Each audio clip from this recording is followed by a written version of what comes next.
Big news, y'all. OpenAI just announced that the GPT store will be available to us pretty soon, y'all. So in today's video, we're going to be talking about dates when this store could be launched, updates to the brand guidelines, updates to their usage policy that we should know about for the GPT store.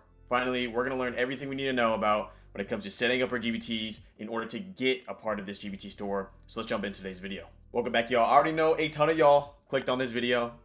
There's been FOMO. A lot of people have been like, when is this coming out? All right, so we know now this was an official email by OpenAI that was sent out. So you can go ahead and join their marketing list in order to get these emails right away. Or you could follow me on Twitter and I'd let you guys know right away when stuff like this occurs.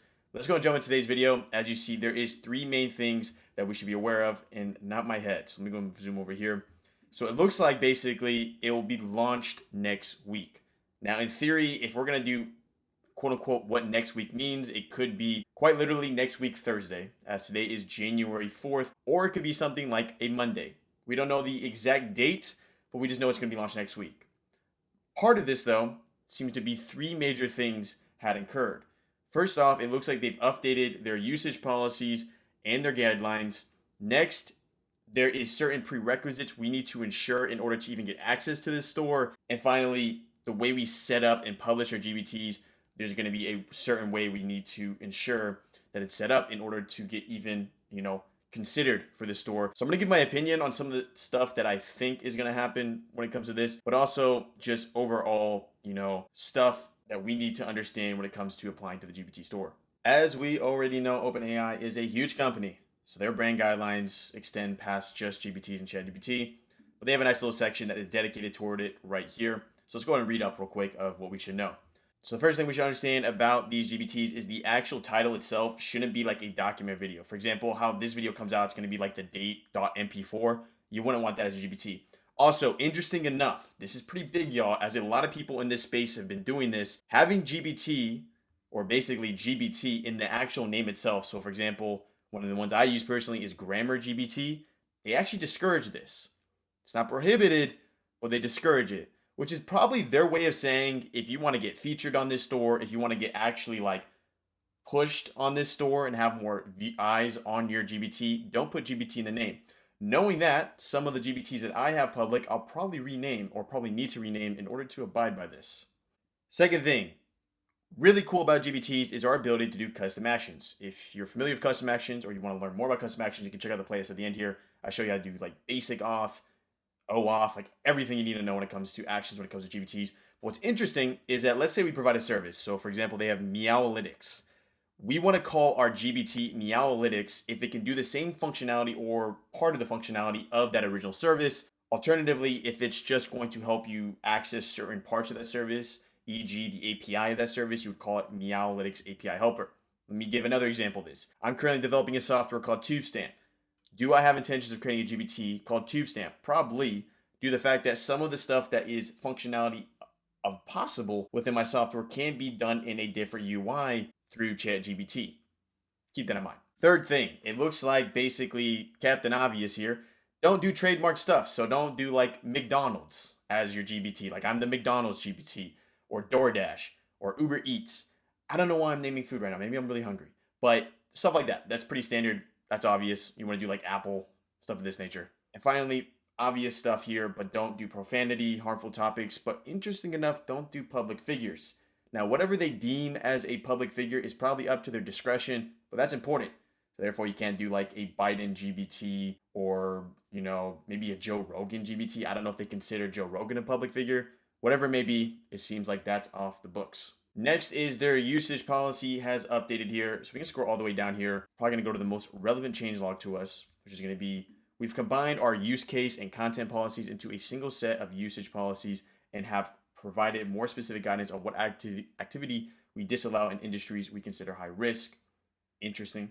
That's not really relevant to GBTs. So let me go ahead and do GBT here. Let's see, okay. Jumping around. Command F, Control F. All right, plugins that are distributed per communication such as email. There is a little bit of gray area here where I feel like they've kind of crossed the lines when it comes to plugins and GBTs, as in some contexts, plugins can do the same thing that a GPT-2 and GPT can do the same thing as a plugin can do because they can do custom actions. Therefore, the only thing relevant I see here in regards to a quote unquote update is that basically if content is AI generated, you have to disclaim that. Keep that in mind. Okay, so second major thing that we know from this update is that we need to verify your builder profile. So let's go and do that together. Simply, you're going to go to settings and beta. Then we're going to go to our builder profile here. And this is where we proceed. So you have two different ways. Either you can verify by name or website. That is up to your discretion. Us personally here, we've just verified by website, as every single time someone opens a chat with us, they'll get a direct link to webcafesoftware.com. Alternatively, though, you could just use your name. Then your next question might be, how the heck do I change my name? That's going to be part of your billing. In order to change your billing, just go to My Plan and simply hit Manage My Subscription. Change your name there, and you're good to go. Okay, so the final piece of the puzzle is we need to make sure this is public. As you see with one of my more popular GPTs I've created here, which creates GPTs, GPTception. I have a whole video on it on the first one in that playlist you'll see at the end here. We're going to hit Edit. And all we need to do here is we need to ensure that it says public up there. If it says public up there, we got a verified name or domain, we're good to go.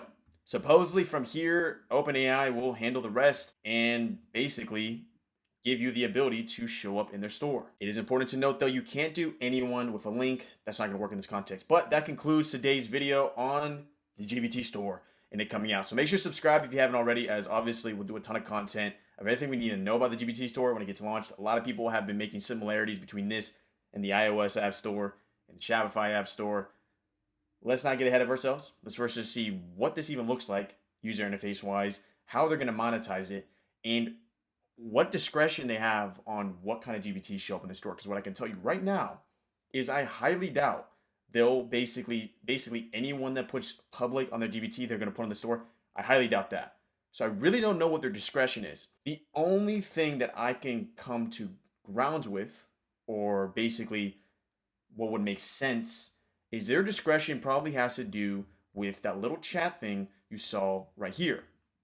Right there. So 166 chats, 9.3K chats. I think they're probably the way they're going to approach this, at least in the early stages, is you have to hit a certain discretion. Maybe you have to hit 100 chats on 100 unique profiles, 50 chats on 100 unique profiles, or alternatively, they may just let the floodgates open. I don't know what they're going to do in that context. I would assume there's going to be some discretion. Past that, long-term, years from now, there is definitely going to be a review process similar to the iOS store, the App Store, and stuff of this nature. But without further ado, y'all, I'll see you in the next video. Thanks for tuning in. And yes, surprise, I'm an AI avatar. Make sure to explore more here at Corbin AI, where we demystify AI for your personal and business life. Until next time.